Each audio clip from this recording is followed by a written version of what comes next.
Hello नमस्कार दोस्तों। चलिए आज हिंदी का तीसरा चैप्टर लेकर के आए हुए हैं वर्णमाला। हमने संज्ञा पढ़ाया और सर्वनाम पढ़ाया जो कि इसके पहले वाले वीडियो में है। यदि आपने अभी तक वो वीडियो नहीं देखा है तो जाके देख लीजिए। चलिए आज हम लोग जानते हैं वर्णमाला किसे कहते हैं और वर्णमाला के कितने भेद होते हैं और कितने आधार पे बांटे जाते हैं। चलिए ज्यादा देर न करते हुए चलिए हम लोग अपने लेसन पे आते हैं। चलिए वर्णमाला किसे कहते हैं भैया? वर्णमाला वर्णों के सार्थक समूह को वर्णमाला कहते हैं। कैसे भैया? वर्णों के सार्थक समूह को क्या कहते हैं? वर्णमाला। भैया बात फंसी कि वर्णमाला कितने वर्णों की संख्या कितनी होती है, तो भैया वर्णों की कुल संख्या कितनी होती है? 52। वर्णों की कुल संख्या कितनी होती है भैया? 52। और वर्णों की मूल संख्या कितनी होती है? 44। वर्णों की कुल संख्या कितनी होती है भैया? 52। दिमाग में बैठा लीजिए। और वर्णों की मूल संख्या कितनी होती है भैया? 44। चलिए वर्णों के सार्थक समूह को वर्णमाला कहते हैं। वर्णों की कुल संख्या कितनी होती है? 52। और वर्णों की मूल संख्या कितनी होती है? 44। अभी भी एक एक अक्षर हम गिनाएंगे कैसे 52 होती है और कैसे 44 होती है। चलिए भैया वर्ण 3 आधार पे बांटे जाते हैं। देखिए वर्ण 3 आधार पे बांटे जाते हैं। कौन कौन से आधार भैया? उच्चारण स्थान के आधार पे, वायु संवेग के आधार पे और तारत्व या प्रकंपन के आधार पे। तारत्व या प्रकंपन भैया, तारत्व या प्रकंपन के आधार पे। चलिए अब हम जानते हैं पहले कि उच्चारण स्थान के आधार पर कितने भेद होते हैं। उच्चारण स्थान के आधार पर 2 भेद, वायु संवेग के आधार पर 2 भेद और तारत्व या प्रकंपन के आधार पर भी 2 भेद। उच्चारण स्थान के आधार पर 2 भेद। कौन कौन से? स्वर और व्यंजन। स्वर और व्यंजन। स्वर किसे कहते हैं भैया? स्वर किसे कहते हैं? पहले हम जानते हैं कि स्वर किसे कहते हैं। स्वर उसे कहते हैं जिसका स्वतंत्र अस्तित्व होता है। स्वर किसे कहते हैं भैया? जिसका स्वतंत्र अस्तित्व होता है या जो स्वतंत्र रूप से बोले या लिखे जाते हैं उन्हें क्या कहा जाता है? स्वर। भैया स्वर कितने भेद होते हैं? बात फंसी कि स्वर कितने भेद होते हैं। स्वर के भैया कितने भेद होते हैं? 4। स्वर के कितने भेद होते हैं? 4। कौन कौन भैया? ह्रस्व स्वर, दीर्घ स्वर, संयुक्त स्वर और प्लुत स्वर। स्वर के 4 भेद होते हैं, ह्रस्व स्वर, दीर्घ स्वर, संयुक्त स्वर और प्लुत स्वर। चलिए आप जानते हैं कि ह्रस्व स्वर किसे कहते हैं। ह्रस्व स्वरों की संख्या 4 होती है। जैसे कि स्वर की संख्या 4 होती है वैसे ह्रस्व स्वरों की संख्या 4 होती है। कौन कौन सी? अ, ई, उ, री। छोटा री, छोटा, छोटी ई, छोटी उ। इसे आप पढ़ सकते हैं अ, ई, उ, री। ह्रस्व स्वरों की संख्या कितनी होती है? 4। ह्रस्व स्वर को ही मूल स्वर कहा जाता है। तो इससे आप लोग जान सकते हैं कि मूल स्वरों की संख्या कितनी होती है। वह कितनी होती है? 4। मूल स्वरों की संख्या 4 होती है, लेकिन कुल स्वरों की संख्या कितनी होती है? 11। कुल स्वरों की संख्या कितनी होती है भैया? 11। एक सेकेंड। कुल स्वरों की संख्या 11 होती है और मूल स्वरों की संख्या 4 होती है। चलिए भैया अब आप लोग जान गए ह्रस्व स्वर किसे कहते हैं, कौन कौन से होते हैं। ह्रस्व स्वर की परिभाषा: जिनका उच्चारण करने में कम से कम यानी कि बहुत ही कम समय लगता है उसे क्या कहते हैं? ह्रस्व स्वर। इसमें क्या क्या आएंगे? 4 आएंगे, अ, ई, उ और री। अब आते हैं भैया दीर्घ स्वर। दीर्घ स्वर मतलब कि जिसका उच्चारण करने में ह्रस्व स्वर से 2 गुना समय लगे उसे दीर्घ स्वर कहते हैं। जैसे आ, ई और उ। दीर्घ स्वरों की संख्या 3 होती है। दीर्घ स्वरों की संख्या 3 होती है। कौन कौन से भैया? आ, ई, उ, बड़ा उ, बड़ा बड़ा ई। उसके बाद भैया आता है संयुक्त स्वर। संयुक्त स्वर किसे कहते हैं? संयुक्त स्वर उसे कहते हैं जो 2 स्वरों से मिलकर बना होता है। जैसे आ, ई, उ, ए, ऐ, ओ, औ। अब बात है भैया आ, ई, उ, ये तो दीर्घ स्वर भी है, तो संयुक्त में कैसे आए? अब आप लोग जानते हैं आ जो होता है अ और अ से मिलकर बना होता है आ। ई जो होता है छोटा ई और छोटे ई से मिलकर बना होता है बड़ी। जैसे ऐ हुआ भैया, अ धन ई से मिलकर बना होता है ऐ। तो 2 स्वर से मिलकर बने हैं, इसलिए इन्हें क्या कहा जाता है? संयुक्त स्वर। अब बात आई प्लुत स्वर, जिनमें 3 मात्रा होती है। जो घसीट के बोले था उन्हें प्लुत स्वर कहते हैं। इनकी संख्या जैसे होती है ओम। अब हमने जान लिया है स्वर किसे कहते हैं। अब आते हैं व्यंजन पे। भैया व्यंजन किसे कहते हैं? जिसका कोई स्वतंत्र अस्तित्व नहीं होता है। व्यंजन उसे कहते हैं जिसका कोई स्वतंत्र अस्तित्व नहीं होता है। जिसका कोई स्वतंत्र अस्तित्व नहीं होता है, जो स्वरों की सहायता से लिखे जाते हैं या बोले जाते हैं, उन्हें क्या कहा जाता है? व्यंजन। व्यंजनों की कुल संख्या कितनी होती है? मतलब व्यंजनों की कुल संख्या कितनी होती है 39। व्यंजनों की कुल संख्या कितनी होती है भैया 39। और व्यंजनों की मूल संख्या कितनी होती है 33। ये हुई मूल, ये हुई कुल। अब व्यंजन के कितने प्रकार होते हैं भैया? व्यंजन के 6 प्रकार होते हैं भैया। व्यंजन के 6 प्रकार होते हैं। अब आते हैं 6 प्रकार कौन कौन से होते हैं। पहला है भैया स्पर्श व्यंजन। स्पर्श व्यंजन को वर्गीय व्यंजन भी कहते हैं। स्पर्श व्यंजन को वर्गीय व्यंजन भी कहा जाता है। दूसरा आता है अंतस्थ व्यंजन। दूसरा कौन सा? अंतस्थ व्यंजन। अब तीसरा है भैया उष्म व्यंजन। तीसरा कौन सा? उष्म व्यंजन। अब चौथा आया संयुक्त व्यंजन। और पांचवा आया द्विगुण व्यंजन। और छठवां आया वैदिक व्यंजन। भैया उष्म व्यंजन की संख्या कितनी होती है 25। उष्म व्यंजन की संख्या कितनी होती है भैया 25। और अंतस्थ व्यंजन की संख्या भैया 4। उष्म व्यंजन की भैया संख्या 4। और संयुक्त व्यंजन की संख्या 4। द्विगुण व्यंजन की संख्या 2। अभी वैदिक व्यंजन नहीं होते हैं। चलिए भैया आप जानते हैं स्पर्श व्यंजन में कौन कौन से शब्द आते हैं।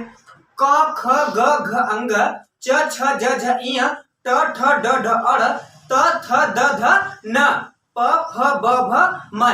यानी कि क से लेकर के म तक जितने वर्ड आते हैं, यानी कि 25 वर्ड। इनमें 5 वर्ग होता है, क वर्ग, च वर्ग, ट वर्ग, त वर्ग और प वर्ग। मतलब कि स्पर्श व्यंजन में 5 वर्ग और कुल 25 वर्ड आते हैं। जैसा कि यहाँ पे लिखा है क से लेकर के म तक। अब आई अंतस्थ व्यंजन। अंतस्थ व्यंजन किसे कहते हैं? अंतस्थ व्यंजन किसे कहते हैं? जिनका उच्चारण करने में, मतलब कि जिनका उच्चारण करने में मतलब कि वायु खींची या छोड़ी जाए, उसे क्या कहते हैं? अंतस्थ व्यंजन। जैसे य र ल व, य र ल व। उसके बाद आई बात उष्म व्यंजन। अंतस्थ व्यंजनों की संख्या कितनी बताई भैया 4। अंतस्थ व्यंजनों की संख्या 4 बताए हैं, य र ल व।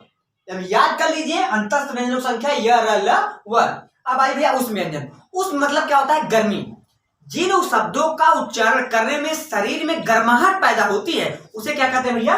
उष्म व्यंजन। जिन शब्दों का उच्चारण करने में शरीर में गर्माहट पैदा होती है उन्हें क्या कहते हैं भैया? उष्म व्यंजन। जैसे श, स, ह। तीनों स और ह उष्म व्यंजन होते हैं।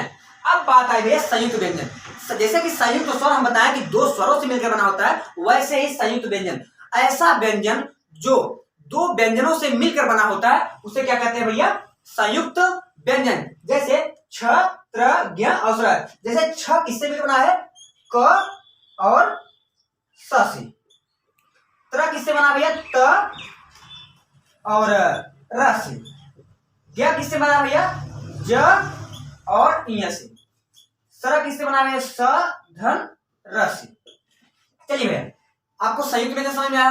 क और स से मिलकर बना है छ, त और र से मिलकर बना है त्र, और ज्ञ और ज और य से बना है ज्ञ, और स्र, स और र से मिलकर बना है स्र।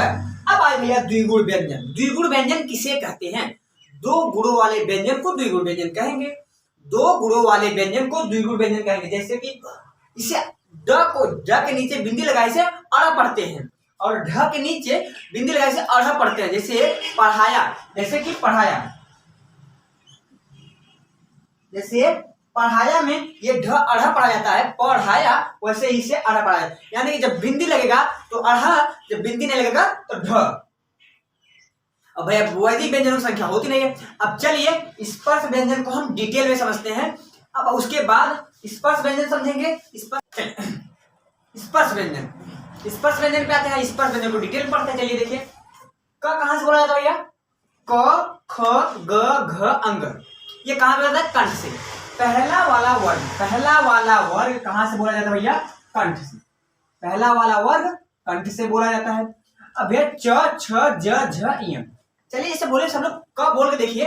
कंठ यहाँ पे होता है ना, कंठ बोल के देखिए, यहाँ पे झंझनाहट आती है। क, ख, ग, घ। सब लोग बोल के चेक तो करिए। क, ख, ग, घ, अंग कहां से? कंठ से। आप तो नहीं भूलेंगे। अब आइए च, छ, ज, झ, इय। च, छ, ज, झ, इय। अब भैया शरीर में तालु कहाँ होता है? तालु मुंह के ऊपर होता है। च बोलिए लेकिन जीभ को ऊपर ना टच किए बिना बोल सकते हैं। च बोलिए ऊपर टच किया, छ बोलिए ऊपर टच किया, यानी कि च, छ, ज, झ, ये बोल के चेक करिए कहां से आता है? तालु से। कहां से आता है भैया? तालु से। अब उसके बाद आया ट, ठ, ड, ढ, अड़। ट, ठ, ड, ढ, अड़ कहां से? मूर्धा से। अब जानते हैं मूर्धा, मूर्धा। भैया ट बोलिए लेकिन जीभ मुड़े ना, ऐसा संभव है? ट मूर्धा यानी कि मूड़ पटक, मूड़ पटक, मूड़ के पटक, मूर्धा, धा यानी कि पटकना। ट ठ मुड़ा पटका, ठ ठ ड मुड़ा पटका, ढ मुड़ा पटका। यानी कि भैया हमें पता चला ट ठ ड ढ कहां से भैया? मूर्धा से। अब आई बात त थ द ध की, त थ द ध न, ये भैया कहां से? दंत से। अच्छा आप त बोलिए लेकिन देखिए जीभ बिना दांत में सटाए हुए त बोला जा सकता है, थ बोला जा सकता है, नहीं बोला जा सकता। इसलिए यह हमें यह पता चलता है त थ द ध न कहां से भैया? दंत से। उसके बाद प फ ब भ म, ये कहां से भैया? ओष्ठ से। अब इसे भी चेक किया जाए। प बोले लेकिन दोनों होठों को एक दूसरे से बिना सटाए हुए, प बिना सटे भैया प निकलना मुमकिन नहीं है। फ बिना सटे भैया निकलना, मतलब फ निकलना मुमकिन नहीं है। यदि आप बिना सटाए हुए प की जगह अ निकलेगा भैया, तो प होष्ठ से। अभी हम लास्ट में 5 ठो सूत्र मतलब ट्रिक लिखाएंगे, उससे आपको पता चल जाएगा, रट्टा याद होगा, याद कराने की गारंटी मेरी कि कैसे याद किया जाएगा। 5 ट्रिक लिखाएंगे, उससे पूरे आपके 52 के 52 वर्ड पता चलेंगे कहां से क्या बोला ज्यादा चलिए आज हमने पढ़ा अभी तक उच्चारण स्थान के आधार पे। अब आते हैं वाल संवेग के आधार पे। वाल संवेग के आधार पे वर्णों के 2 भेद होते हैं भैया। कौन कौन से? अल्प प्राण और महाप्राण। अल्प प्राण किसे कहते हैं? बात फंसी कि अल्प प्राण किसे कहते हैं? अल्प प्राण उसे कहते हैं जिन वर्णों का उच्चारण करने में वायु को कम खींची या छोड़ी जाए, उसे क्या कहेंगे? अल्प प्राण। जिन वर्णों का उच्चारण करने में वायु को कम खींची या छोड़ी जाए, उसे क्या कहेंगे? अल्प प्राण। अब अल्प प्राण कौन कौन से वर्ग होते हैं? प्रत्येक वर्ग का, यानी कि 5 वर्ग होते हैं भैया। प्रत्येक वर्ग का पहला, तीसरा और 5वां, यानी कि क, ग और अंग, च, ज और इय, ट, ड और अण, त, द और न, प, ब और म। भैया प्लस प्रत्येक अंतस्थ स्वर, अभी हमने बताया था अंतस्थ स्वर किसे कहते हैं भैया? य, र, ल, व को, य, र, ल और व को भैया। और प्रत्येक स्वर को भी अल्प प्राण कहा जाता है। प्रत्येक स्वर को भी अल्प प्राण कहा जाता है। अब हमें पता चला कि प्रत्येक वर्ग के पहले, तीसरे और 5वें वर्ण को तथा य, र, ल, व को तथा प्रत्येक स्वर को क्या कहेंगे?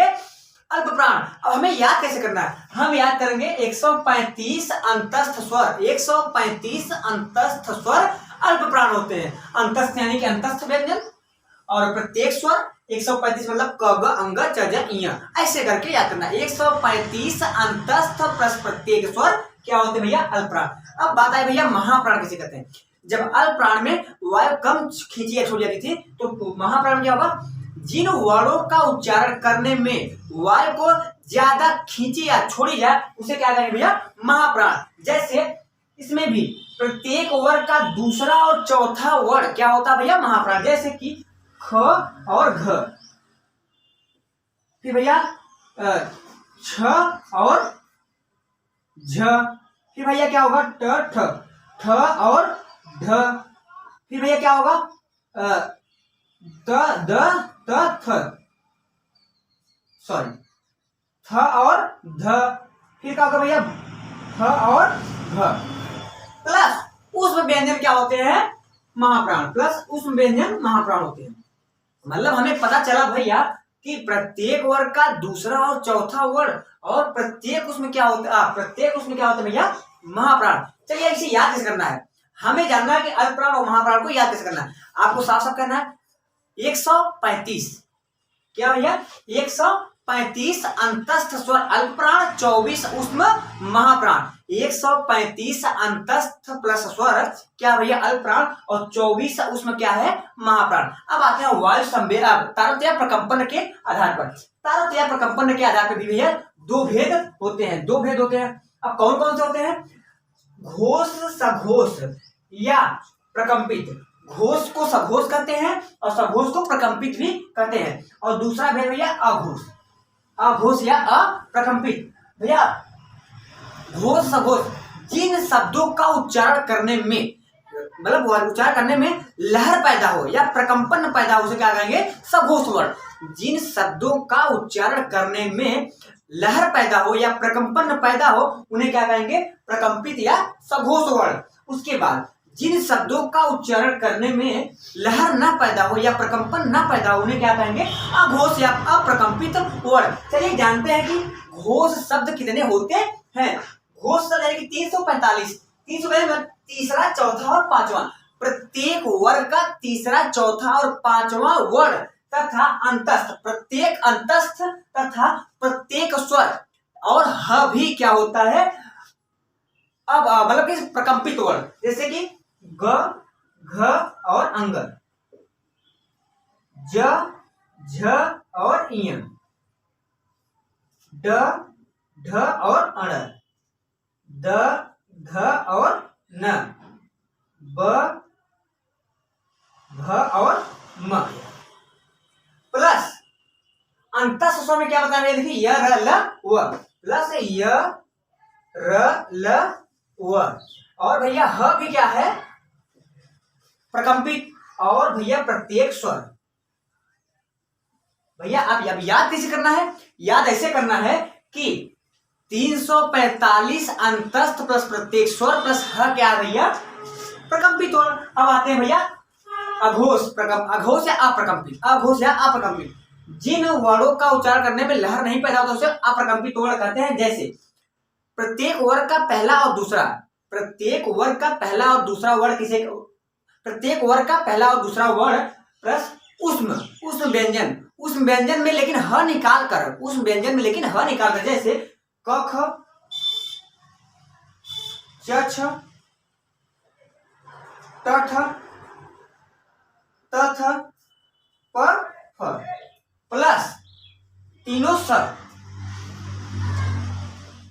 तीनों सर क्या है भैया? अघोष वर्ण। चलिए अब जानते हैं, हम बताए थे 5 सूत्र, 5 सूत्र को आप विधिवत लिखिए। चलिए भैया ये तो पूरा वर्ग ही होगा। कु यानी कि क से लेकर के अंग तक, कु यानी कि क से लेकर के अंग तक। फिर उसके बाद ह यानी कि ह यानी कि हो गया अपू, अपू यानी कि आ, क से अंग तक। और ह विसर्जनीय यानी कि क्या होता है? विसर्ग, विसर्ग भी कंठ से बोला जाता है। उसके बाद कहां बोलते हैं? कंठ। अपू विसर्जनीय कंठ, ये क्या होगा? कंठ से। उसका ईचू जैसा तालु, इसका अर्थ ये होता है कि ई से ई से क्या होता है भैया? ई। चू से क्या होगा भैया? च से लेकर के ई तक। चू यानी क्या होगा भैया? च से लेकर के ई तक। उसके बाद भाई यह क्या होगा भैया? यह भी कहां से बोला जाता है? तालु से। उसके बाद बड़ा सा कहां से बोला जाता है? तालु से। कहां से भैया? तालु से। एक और शब्द ज्ञ भी तालु से बोला जाता है। अब आते हैं ऋतु, रसा, मूर्धा। भाई यार ऋतु, ऋ से ऋषि कहां से होता है? मूर्धा से। टू से यानी ट, ठ, ड, ढ, अड़ कहां से बोला जाता है? मूर्धा से। उसके बाद र से, र कहां से बोला जाता है भैया? र से रथ कहां से बोला जाता है? मूर्धा से। स से खटकोर रसा कहां से बोला जाता है? मूर्धा से। अब उसके बाद आते हैं तुलसा नाम दंत, त कहां से बोला जाता है? त, थ, द, ध, न, दंत से। ल कहां से भैया? दंत से। छोटा सा कहां भैया? दंत से। ठीक है भैया।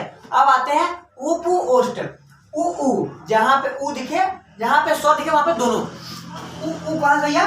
धन ई से मिलकर बना होता है। अ कहां से भैया? कंठ से। ई कहां से? तालु से। यानी कि ए कहां से? कंठ तालु से। ओ औ कहां से भैया? कंठोष्ठ। ओ औ, ओ किससे मिल बना भैया? अधन उ से।